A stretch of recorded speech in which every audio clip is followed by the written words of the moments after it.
കൊല്ലം പോരുവഴിയിലാണ്. പോരുവഴി ഗ്രാമപഞ്ചായത്തിൽ മത്സരിക്കുന്ന രണ്ടുപേർ. അത് പ്രത്യേകതയുള്ളതാണ്. ഒന്ന് നിഖിലും രേഷ്മയും. എന്താണ് ഇവരുടെ പ്രത്യേകത എന്ന് ചോദിച്ചാൽ, നിഖിലിന്റെ ഭാര്യയാണ് രേഷ്മ. നിഖിൽ ജയിച്ച വാർഡിലാണ് രേഷ്മ ഇപ്പോൾ സ്ഥാനാർത്ഥിയായി എത്തുന്നത്, അല്ലേ? ഇപ്പൊ സ്ഥാനാർത്ഥിയായി. ഹസ്ബൻഡ് സന്തോഷം തോന്നുന്നു ഒരുപാട്.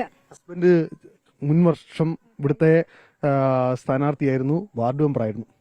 എത്തുമ്പോൾ ആൾക്കാർ പരാതിയാണെന്ന് പറയുന്നത് ഏതോ എന്താണ്? എല്ലാവർക്കും നല്ല പോസിറ്റീവായിട്ടാണ് സംസാരിക്കുന്നത്. കഴിഞ്ഞ 5 വർഷ കാലമായിട്ട് ഇതേ പഞ്ചായത്തില് ഇതേ വാർഡിൽ തന്നെ മെമ്പറായിരുന്നു. അപ്പോൾ കല്യാണം കഴിഞ്ഞപ്പം 1.5 വർഷമായി. അപ്പോൾ കുറെ കാലം ഉണ്ടായിരുന്നല്ലോ. അപ്പോൾ കുറെ പ്രവർത്തനങ്ങളെ കണ്ടും കേട്ടും അപ്പൊ അതിനോട് നമുക്കൊരു താല്പര്യം തോന്നി. നേരത്തെ രാഷ്ട്രീയത്തിലൊക്കെ സജീവമായിരുന്നു. കോളേജ് പഠിക്കുന്ന സമയത്ത് പിന്നെ നമ്മളൊരു പാർട്ടി വിശ്വസിക്കുന്നുണ്ടായിരുന്നു. അങ്ങനെ അത്യാവശ്യം കുറച്ച് കാര്യങ്ങളൊക്കെ. നിഖില് 8ാം വാർഡിൽ, അതായത് ഈ വാർഡിൽ നിന്നാണ് മത്സരിച്ച് എന്ത് ചെയ്യുന്നത്, മെമ്പർ ആവുന്നത്. ഇപ്പൊ തിരിച്ച് ഭാര്യയ്ക്ക് സ്ഥാനം കൈമാറിക്കൊണ്ട് മാറുകയാണ്. അല്ല, ഞാൻ ബ്ലോക്കിലേക്കൂടെ മത്സരിക്കുന്നുണ്ട്. അത് ഈ വാർഡ് ഉൾപ്പെടുന്ന ഡിവിഷനിൽ തന്നെയാണ് മത്സരിക്കുന്നത്. അപ്പോൾ അതുകൊണ്ട് തന്നെ അവളെ മെമ്പറായാൽ സഹായിക്കാൻ പറ്റുമെന്നുള്ള പരിപൂർണമായ ബോധ്യമുണ്ട്. അതുകൊണ്ടാണ് വൈഫ് തന്നെ. എങ്ങനെയുണ്ട് നിഖില് ഇറങ്ങി ഒരു 5 വർഷം വാർഡിനകത്ത് നിന്നാണ്, വാർഡ് മെമ്പറാണ്. എങ്ങനെയുണ്ട് ഒരു പ്രതികരണമൊക്കെ? എല്ലാവരും വളരെ പോസിറ്റീവായിട്ടുള്ളൊരു പിന്തുണയാണ് തരുന്നത്. മാനസികമായിട്ടായാലും സാമ്പത്തികമായിട്ടായാലും വലിയ പിന്തുണ എല്ലാ ഭാഗത്തുനിന്നും കിട്ടുന്നുണ്ട്. സ്ഥാനാർത്ഥിയാവാൻ വേണ്ടി ആൾക്കാരുടെ തിക്കും തിരക്കുമാണ്.